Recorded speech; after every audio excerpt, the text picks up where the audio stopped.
기가 제목이 한동훈이 너무 밉다 물음표가 찍혀 있어요. 너무 밉다. 정말 어떻게 할 수가 없다. 이게 누구 생각이 이렇다는 걸까요? 다음 영상에 3명이 등장을 해요. 근데 그 두 분의 말씀 잘 들어보시기 바랍니다. 이게 무슨 중대한 범죄라고 100여 명이나 되는 사람을 서울중앙지검 반부패 수사 2부 14명의 검사들이 계장들을 동원해가지고 6개월 동안 이 일을 하고 있는데 정말 미쳐버릴 것 같습니다. 이런 건방진 놈이 어디가 있습니까? 이 어린 놈이 와가지고 국회에 와서 이 300명 지보다 인생 선배일 뿐만 아니라 한참 검찰 선배님들을 조롱하고 능멸하고 이런 놈을 그대로 놔둬야 되겠습니까? 이게 내가 이 물병이 있으면 물병으로 머리를 던져버리고 싶은데 말이에요. 하도 그 말이 같잖아서 제가 이건 한번 얘기하겠습니다. 2억 7천만 원 뭐 마약 수사비 없앴다 이런 얘기하는데 그럼 마약 수사비 한 10억쯤 해주면 마약 수사 근절시킬 수 있습니까? 무슨 말 같지 않은 얘기를 합니까? 법무부 장관이. 그게 국민 세금이지 홍익표 개인 돈은 아니지 않습니까? 가짜않다라는 말도 했던데요. 마약 막는 세금으로 갑질하는 것에 대해서 주권자 국민들께서 정말 가짜 않게 생각하실 것 같습니다. 자, 서영주 부대표님. 네. 진짜 송영길 전 대표는 탈당하셨죠. 그렇죠. 근데 아무튼 구야당 인사라고 하겠고, 근데 홍익표 원내대표. 그러니까 지금 야권에서 한동훈 장관을 향해서 얘기하는 거 보면 너무 미흡다라는 게 느껴져요. 특히 아까 송영길 전 대표는 정말 엄청난 감정적인 그렇죠. 표현들을 하셨는데 예. 이렇게 미운데 왜 한동훈 장관 탄핵 소추를 민주당에서 안 하는 겁니까? 이제 그만 키워주려고 그러는 거죠. 근데, 하면 큰다. 그렇죠. 근데 지금 한동훈 장관 마지막에 이제 자료를 보셨는데 예. 보기 좋습니까? 아, 아무리 그 본인의 감정이 민주당 의원들을 정말 말씀한 대로 같지 않게 보더라도 그렇게 얘기하시면 안 되죠. 홍익표 개인이 아니라 홍익표 원내대표라고는 해줘야겠지요. 근데 벌써부터 직함 얘기를 안 감정적으로 얘기를 했군요. 하시잖아요. 송영길 전 대표 어제 출판기념회를 했는데 공교롭게 제가 어제 사회를 봤습니다. 거기 계셨어요? 현장에 있었고요. 저 얘기하신 거잖아요. 예, 굉장히 아니 분위기 좀 전해주세요. 네, 거기. 격정적으로 얘기를 하셨는데 송영길 전 대표는 얼마나 좀 마음이 억울하겠어요. 지금 용산으로 이사하셔서 조그마한 빌라에서 사시는데 예. 그 가장 괴로운 게 그거더라고요. 본인을 빨리 수사를 해서 털어달라. 이거 당내 경선에 이런 뭐 돈봉투 사건이기 때문에 빨리 털어주면 되는데 옆에 사람을 압수수색을 너무 한다는 겁니다. 차라리 본인을 잡아가라 이거고요. 그다음에 왜 법무부 장관이 자꾸 민주당 의원들에 대해서만 대척점을 세우느냐. 이거는 너무 본인이 보기로는 이런 법무부 장관은 처음 봤다라고 하면서 조금 이 감정 조절이 안 되신 부분이 있어요. 물병 있으면 물병이라도 또 저도 던지고 거기서 깜짝 싶다고 놀랐어요. 얘기했단 예, 그래서 말이에요. 이 부분은 좀 자제를 하셔야 되는데 하는데 이제 또 터져 나오시는 말을 막을 수는 없어서 지켜는 봤고.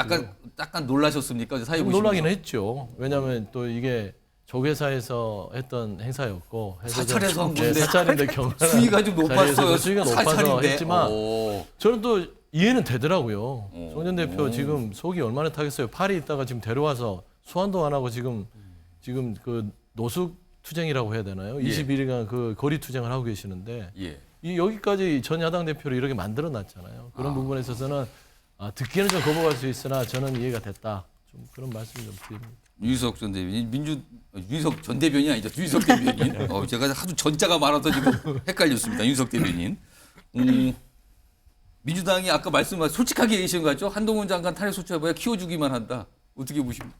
그러니까 탄핵 소추를 하겠다는 발상 자체가 한동훈 장관을 너무 의식한 거잖아요. 그건 뭐 누구나 다 알 수 있는 거고. 근데 빤빤히 깨지니까 더 이상은 안 되겠다 해서 우회 전략으로 이동관 방통위원장으로 간 거라고 저는 보는데 예. 자, 송영길 전 대표 저 영상 하나로 5선 국회의원 인천시장 했던 거 당대표, 야당 대표 했던 거 다 무너지는 겁니다.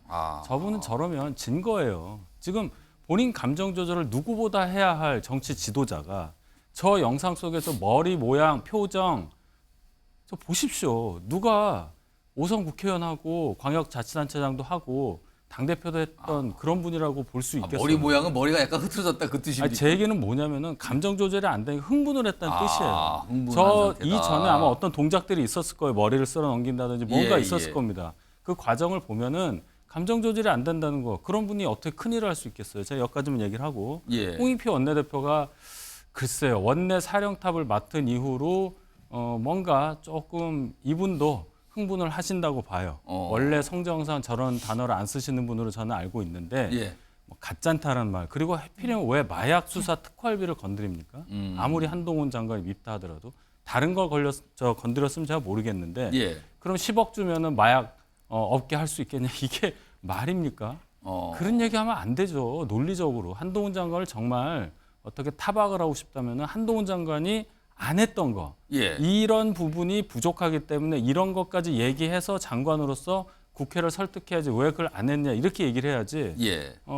이 시중에 도는 그런 저급한 단어를 쓰면서 이거 10억 주면은 마약 다 잡을 수 있느냐 이런 얘기하는 것은 저분도 지금 삼선이신데 앞으로 정치 행보 험난할 거라고 봅니다. 잠깐 예, 말씀하세요. 짧게 말씀드리면 저희 야당이에요. 잊어먹고 계시는 것 같은데 야당이기 때문에 비판의 목소리를 해야 되는 것이고 예. 한동훈 장관이나 정부에서 국민을 호도한 게 있습니다. 마약 수사비 특활비 2억 7천인데 마치 마약 수사비를 다 삭감하는 것처럼 얘기합니다. 80억 예산은 그대로 두고 예. 특활비 2억 7천에 대해서 안 주겠다는 거예요. 뭐냐면 마약 수사비만 아니라 전체 검찰 특활비에 대해서 이 국민의 열쇠 예전에 윤석열 검찰총장 예. 있을 때 한동훈 장관이 검사 시절에 예. 이 특활비를 투명하게 공개를 안 했기 때문에 일단 이 특활비를 전액 삭감하는 게 맞다라는 것이지 거기에 마약 수사 특활비 2억 7천이 들어갔던 것이에요. 저는 아무튼 그런 의미에서 좀 비유를 했던 거예요. 특활비에다 갑자기 마약 얘기 섞이면서 또 치열하게 막 이 논쟁처럼 펼쳐지고 있고요. 여러 가지 얘기가 나옵니다. 지금 두 분도 그 말씀을 좀 해주셨는데 일단 송영길 전 대표, 홍익표 원내대표 그냥 말에 아무튼 약간 감정이 있는 것 같기도 해요. 말씀하시는 걸 지금 영상으로 들어보니까요. 그런데요. 다음 두 분은 뭔가를 도모하려는 것 같은 느낌이 분명히 듭니다. 들어보시죠. 민주당 자체가 이렇게 정신줄을 놔버렸다 하는 것이 되게 허무한 거죠. 이번에 총선에 출마하실 겁니까? 해야 되는데요. 또 예. 지지자들도 해달라라고 요구하는데 민주당이 좀 정신 차리면 저한테도 기회가 있을 것 같고 민주당이 정신 못 차리면 저에게도 기회가 없을 것 같고 그래서. 저도 지금 재판을 받고 있는데 최대한 법률적으로 해명하고 서명하기 위해서 노력을 할 것이고 이것이 안 받아들여진다면 저는 비법률적 방식으로 저의 명예를 회복하는 길을 찾아야 되지 않나. 그 시민 여러분의 그런 성원 덕분에 여기까지 온 것 같습니다. 앞으로 열심히 또 살아보겠습니다. 고맙습니다. 지금 조국 전 장관은 뭔가 아무튼 뭐 명예회복 얘기도 했고요. 어제는 저 사인회 본인이 쓴 책 평산마을에서 평산 책방에 사인회 있었던 모습까지 있었고 앞서서 추미애 전 장관은 총선 같은데 나갈 것 같은 분위기로 얘기를 꺼내놨잖아요. 다음은요. 조국 전 장관 얘기. 오늘 글이 있습니다. 이렇게 글을 올렸어요. 총선에서 민주당을 필두로 민주 진보 진영 승리해야 윤 심판. 승리해서 심판해야 된다. 그러려면 승리하라는 건데 이를 위해 저는 장관도 교수도 아닌 주권자 시민으로서 할 일을 할 것. 이게 주권자 시민이 그냥 투표를 하는 주권자 시민인지 후보로서의 시민인지 모르겠습니다만 이런 얘기를 또 꺼내놨거든요. 박원석 전 의원님. 예. 만약에 지금 여기 추미애 전 장관, 조국 전 장관 이 두 인물이 총선에 나오면 이거 민주당에 도움이 되는 겁니까? 안 되는 겁니까? 두 분 다 출마 가능성을 시사하고 있다고 봐야 되겠죠. 예. 근데 뭐 두 분 자유입니다. 어쨌든 뭐 그거는 말도 자유죠. 그거는 지상권이 나오는 아직 거는. 있기 때문에. 근데 이제 민주당이 굉장히 곤란하죠. 왜냐하면 이제 두 분 다 어쨌든 법무부 장관 시절에 논란이 굉장히 컸고 특히 이제 추미애 전 장관 같은 경우에는 결과적으로 윤석열 대통령 만들기 1등 공신이다. 이런 어떤 비아냥마저 있거든요. 근데 한 분은 뭐 아직 민주당에 입당도 해본 적이 없는 당적이 없는 분이지만 예. 추미애 전 장관은 당대표까지 지내신 분이에요. 그렇습니다. 그분이 이제 공천을 받고 출마를 하겠다고 나서면 참 민주당으로서 난감합니다. 그걸 외면하거나 무시하기도 어렵고 무게감이 있기 때문에 예. 그렇다고 선뜻 저분에게 뭐 험지를 본인이 자처한다면 모르되 예. 그게 아니라면 공천까지 가는 과정에 진통이 굉장히 많을 것 같고 조국 전 장관은 출마를 해도 민주당 후보로 나올 가능성은 저는 거의 없다고 봐요. 거의 제로에 가깝다고 본다.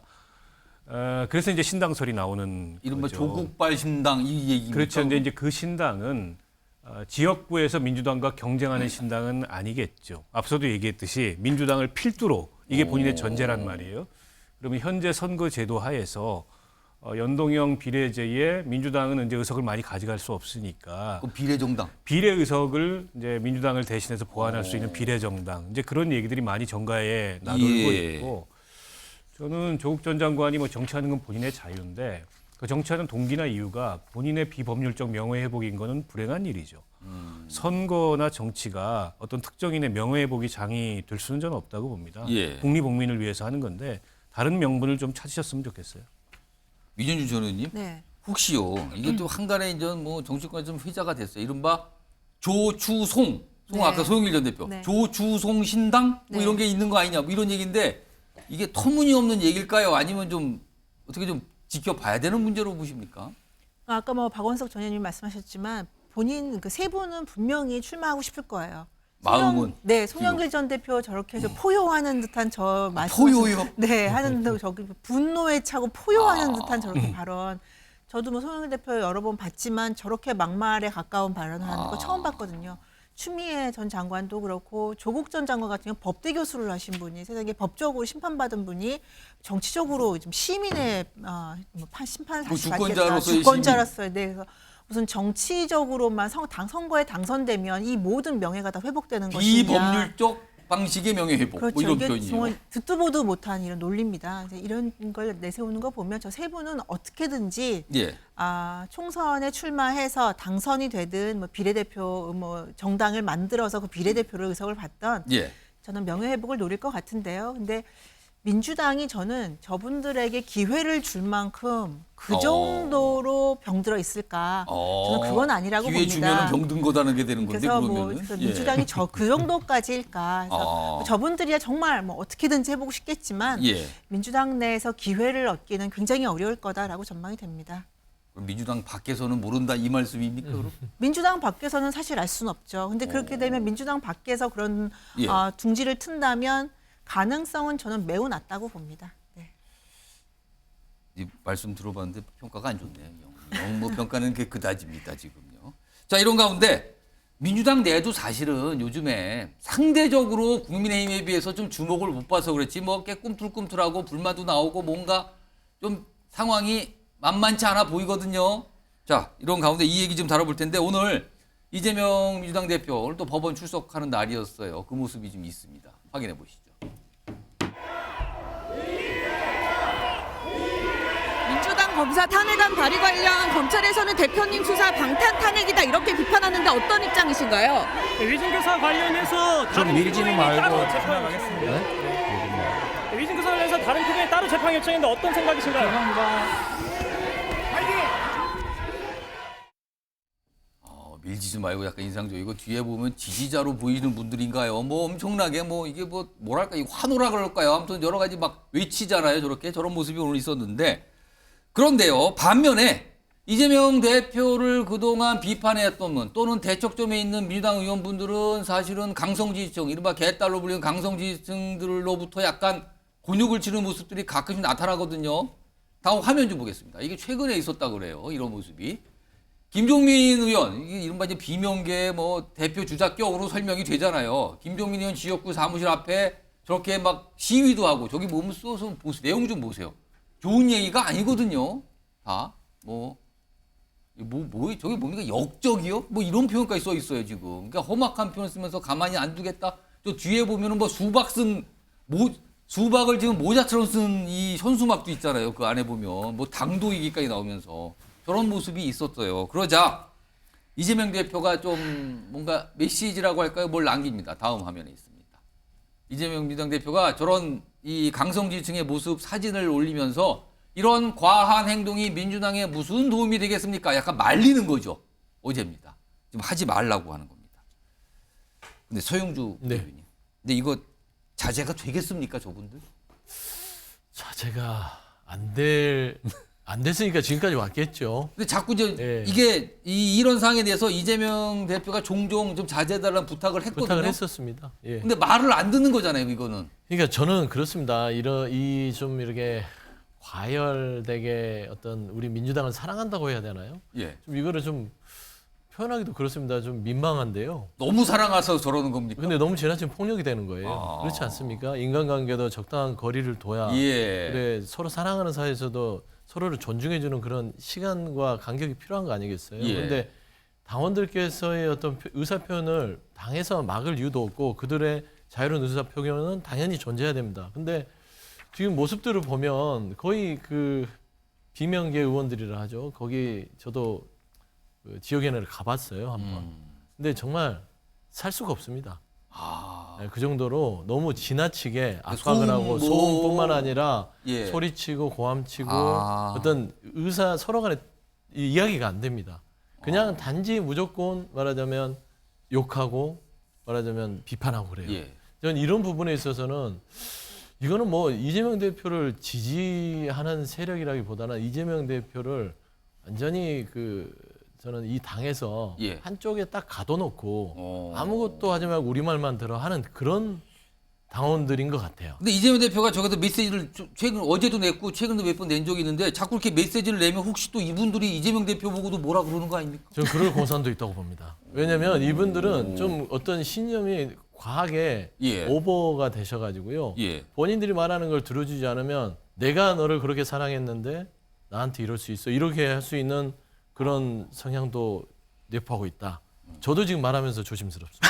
오늘 또 소영주 부대님 말씀하셔가지고 또 뭐 저희 사무실로 찾아와서 또 연락 오고 그러는 거 아닙니까? 혹시 또 그 문자 오고? 정도로 말하자면은 조금 이 정상적인 어떤 의사 표현은 아니기 때문에 예. 이재명 대표가 이번에 얘기를 하셨고 그리고 계속해서 이게 된다면 아마 예. 당에서는 대표가 얘기했으면 이제 좀 행동으로 예. 들어갈 공산도 크다. 뭐 징계라든지 어떤 강제적인 부분들의 차단 이런 것도 있을 공산이 크기 때문에 좀 자제해 주셨으면 좋겠다. 그런 말씀을 드립니다. 지금 김종민 의원 아닙니까? 지금 수박으로 모자를 쓰고 밑에다가 수박 씨로 뭐라고 쓴 겁니까? 나가라고 써 있네. 수박 씨 모양으로 나가라고 써 있어요. 아, 저렇게 약간 조롱을 하는 것 같기도 하고 저렇게 좀 막 엄청난 저런 압박인데 이런 모습이 있는데 이에 대해서 이제 비명계 의원들이 최근에 얘기를 계속하고 있어요. 이 두 명의 의원이 뭔가 불만 제기를 합니다. 이의 제기를 하는 거죠. 들어보시죠. 소위 뭐 비명계라는 게 뭐 이렇게 조직적인 거는 아닌데요. 네네. 우리 당의 결함이나 또 이재명 대표 체제에 대한 한계나 결함, 또 지금 이제 우리 당의 무력증이라든가 이런 것들에 대한 것은 인식을 굉장히 절박하게 갖고 있죠. 어쨌거나 지금 당 상황이 질식할 지경이거든요.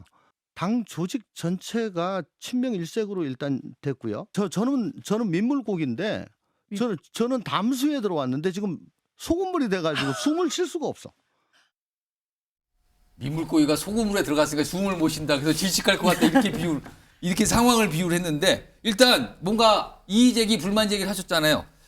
다음 얘기는 구체적으로 뭔가 행동을 할 수 있을 것 같다라는 분위기를 좀 나타나고 있습니다. 들어보시죠. 들이 끝까지 이재명 대표가 안 바뀌면 뭐 정치를 그만두든지 아니면 자기가 원하는 새로운 정치를 하든지 둘 중에 하나 선택을 해야죠. 11월, 12월 마지막 판단을 한번 해볼 수 있는데 그 과정에서 이재명 대표가 그냥 독주하겠다. 그러면 각자 이제 판단을 해야 됩니다. 예. 그냥 공천 앞으로 갈지 아니면 정치를 그만둘지 아니면 새로운 정치를 위해서 뭔가 새로운 도전을 할지. 지금부터 무지하게 많은 요동치는 정치판 이런 것을 겪게 될 텐데 네. 그런 와중에서 이건 도저히 민주당은 계산해서는 쓸 수 없다라고 하면 아마도 그런 판단들을 갖게 되는 의원들이 생긴다면 신당으로 또 다른 갈 거다. 결단을 할 수 있는 의원들이 나는 충분히 나올 수 있다라고 봅니다. 이원욱 의원 얘기는 굉장히 좀 구체적이죠. 충분히 결단할 수 있다. 이거는 아무리 봐도 당을 나간다. 그리고 뭔가를 더 만든다. 이런 것 같아요. 그리고요, 오늘 이원욱 의원 같은 경우는요. 비명계 모임이 출범한다. 이런 얘기까지 오늘 꺼내놨어요. 뭔가 있다 지금. 이겁니다. 자, 그럼 여기서 네 분 패널께 다시 한번 OX 문제를 드리겠습니다. 자, 비명계 모임 얘기까지 나오는 이런 상황에서 비명계 결국은 민주당을 떠난다고 생각하시면 O, 그런 일은 없을 거다고 생각하시면 X를 선택해 주세요. 올려주세요. 이번에는요 둘둘은 맞는데 엇갈려서 계시네요. 일단 들고 계세요 네 분. 우선 윤석열 대변인은 떠난다. 어떤 이유에서 그렇게 보십니까? 국회의원 현역 정치인들의 꿈은 예. 당장의 바람은 다음 총선 공천이에요. 그리고 궁극적으로는 다시 또 국회에 들어가는 거죠. 예. 근데 지금 이 상황에서 예를 들어 뭐 이원우 의원 같은 경우에 저렇게 당하고 있는데 당에서 공천을 받겠습니까? 뭐 경선을 통해서 민주당 뭐 시스템 공천한다고 하는데 예. 상당수의 그 투표권 있는 당원들은 소위 말하는 개딸이라는 분들한테 장악돼 있는 상태고 뭐 제대로 선거운동도 못하고 그냥 당할 거예요. 그걸 모르지 않기 때문에 다른 어떠한 비상한 수단을 쓸 수밖에 없는 거고 예. 그렇게 되면은 뭐 당을 나오는 수밖에 없는 거죠. 아주 간단한 이유입니다. 그럼 당을 나와서 혹시 뭘 만듭니까? 만든다고 보세요? 그러니까 과거에 친박 연대도 있었는데요. 예. 친박 무소속 연대도 있었어요. 친박 무소속 예, 연대. 친박 연대는 당이었고요. 거기에 속하지 않은 분들은 그냥 본인들 무소속으로 출마한 데 가서 서로 도와주면서 만세부로 그래도 그냥 딱 연대 정도만 하는. 예, 근데 딱 한 분 빼고 다 당선됐었어요. 예, 그런 상황을 본다면 예를 들어서 뭐 반명 무소속 연대 이럴 수 있잖아요. 충분히 가능한 시나리오라고 저는 생각합니다. 여기서 그럼 질문을 또 안 드릴 수가 없는데 그분 혹시 이준석 전 대표하고는? 아 신당이요? 네. 그거는 저는 좀 멀리 봅니다. 가능성이 그렇게 많아 보이지 않습니다. 예, 지향점이 달라요 전혀. 자, 이번에는 같은 당 소속이신데요. 다른 답을 고르시는 민현주 의원님은 X, 그러니까 민주당을 나가는 일은 없을 것 같다라고 보셨는데 네. 왜 그렇습니까? 저는 뭐 비명계 지금 인터뷰한 분들 다 안 떠나겠다 그 뜻은 아니고요. 예. 이재명 대표가 총선 전략을 어떻게 세울지는 모르겠는데요. 지금 예. 민재위원 영입위원장까지 겸임하고 있어서 저는 예. 이분들의 분열을 초래할 것 같아요. 그래서 선별적으로 누구에게는 기회를 주고 누구에게는 기회를 안 주고 전체가 아니라 일부는 나가고 일부는 안 나가고. 네. 그러니까 총선 이후에 이재명 대표와 어쨌든 함께라도 그래도 멀리라도 같이 갈 수 있는 분들과 아예 같이 갈 수 없는 분들을 구분을 해서 어떤 분들에게는 기회를 주고 어떤 분들에게는 기회를 안 줬을 때 그런 판단을 이재명 대표가 분명히 할 거다. 네, 저는 그럴 것 같습니다. 왜냐하면 이재명 대표 앞으로 구속영장 청구나 이런 게 언제 또 올지 모르거든요. 그럼 이 비명계들을 다 버리기에는 이재명 대표 입장에서도 위험 부담이 있으니까 예.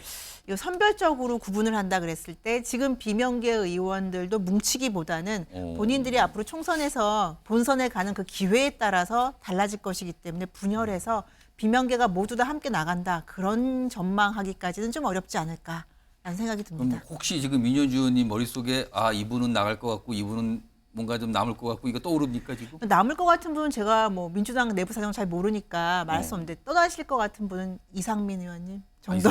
네. 최근에 이준석 전 대표를 만났다는 네, 굉장히 그 적극적인 이상민 행보를 의원님? 하시고 언론 인터뷰 하시는 거 보면은 이미 기회가 굉장히 적다고 생각하는 게 아닐까. 네, 그래서 저는 분열 작전에 의해서 비명계 전체가 나가는 일은 좀 어렵지 않을까. 자, 그러면 이번에는 화면 이 오른쪽으로 가보겠는데 두 분도 달라요 지금요. 일단 박원석 전 의원님은 떠날 것 같다. 이유를 말씀해 주시죠. 제가 이제 민현주 의원님 말씀도 일리가 있는데 예. 제가 조금은 더 사정을 잘 알잖아요. 민주당 쪽 사정을. 상대적으로? 그러니까 저분들은 선별이 된 분들입니다. 정리되는 걸로. 선별이 이미 오늘 화면에 등장한 분들. 근거가 있습니까?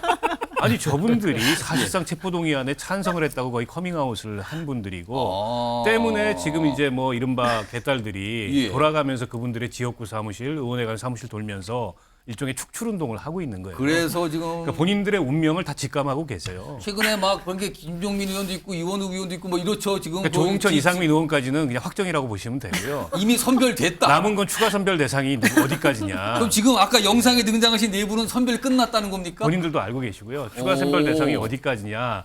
이것만 남아 있는 거고. 때문에 저분들은 이제 당을 떠나는데 단지 이게 공천을 받느냐 못 받느냐의 문제가 아니고 당 운영을 둘러싸고 아예 그동안의 이견이나 물과 기름처럼 다른 기조 이런 차이가 너무 컸어요. 때문에 저분들은 이런 상태에서 공천을 받는다 한들 민주당이 내년 총선에 비전이 있느냐, 이재명 사법 리스크를 끌어안고 이 생각이 굉장히 강합니다. 그래서 그동안에 이제 당 운영에 있어서 특히 이재명 대표가 지금 보이고 있는 당 운영에 있어서 사사건건 문제 지적을 했던 거고 이게 이제 켜켜이 쌓여서 더 이상은 이제 같은 하늘 아래에서 뭘 도모하기 어려운 이런 상황까지 갔고 제가 알기로는 어느 시점까지 거의 이제 그 저분들 사이에는 정해진 걸로 알고 있어요. 근데 이제 나오면 뭐 무소속을 할 거냐 그렇지는 않을 거고요. 아마 창당할 겁니다. 창당 쪽이다. 뉴스와이드가 다음 주에 아까 영상에 등장하신 분 중에 한 분을 좀 모실 예정이거든요. 그렇다면 박원석 의원님 이미 선별됐다. 이 얘기 좀 하면서 질문을 좀 한번 들어봐야 될 것 같아요. 당사자시니까. 박원석 전 의원님이 그렇게 얘기하시던데요. 이거 어떻게 보십니까? 라고 한번 물어봐야겠습니다. 다음 주에요. 자, 마지막으로 서영주 부대변인은 X, 그러니까 떠나지 당을 나가는 일은 없을 것 같다 전망하셨네요. 비명계라고 그랬잖아요. 예. 단체 이탈이라고 저는 이해가 됐습니다. 단체 이탈. 뭐 한두 명은 개인 선택은 할 수 있을 것 같아요. 집단으로 나가는 일은 없을 거다. 예, 근데 참 재밌는 게 그래요. 아까 이제 민현주 의원께서 이상민 의원에 대해서 언급을 하셨는데 그런 분은 나갈 공산이 커요. 거기는 뭐 공통적으로 말씀하시네요, 지금요. 그러니까 움직임이 있다는 예. 것. 지금 뭐 금요연석회의를 이준석 전 대표와 이렇게 같이 한다는 것은 몸이 움직이잖아요. 그거는 그럴 가능성이 높다는 것이고 입이 움직이는 분들은요 나갈 공산이 없습니다. 입이 움직이는. 예, 뭐 아까 이제 선별이 됐다고 하는데 통상 보면 강한 목소리를 입으로 내는 분들은요 나중에 살아남을 공산이 커요. 예전에 기억나시면 우리 민주당이 2016년도에 민진모라는 그런 모임이 있었습니다. 민진모. 예, 민주당 집권위원 모임인데 당시 문재인 대표를 엄청 흔들었어요. 그래서 나가라. 그럴 바에는 나가서 당을 하라고 할 정도로 했는데 나중에 공천 다 받았습니다. 안 나가시고. 원래 생리가 정당에서요 어느 정도의 그 더 쓴소리를 하면요 더 못 쳐냅니다. 왜냐하면 쳐내면 이제 그 좀 저희가 큰 손해 봤던 게 금태섭 전 의원 같은 분이에요. 비판을 했다는 이유만으로 사실상 어떻게 좀 당 밖으로 예. 수출이 됐던 부분이 있어서 그게 민주당한테는 큰 데미지였어요.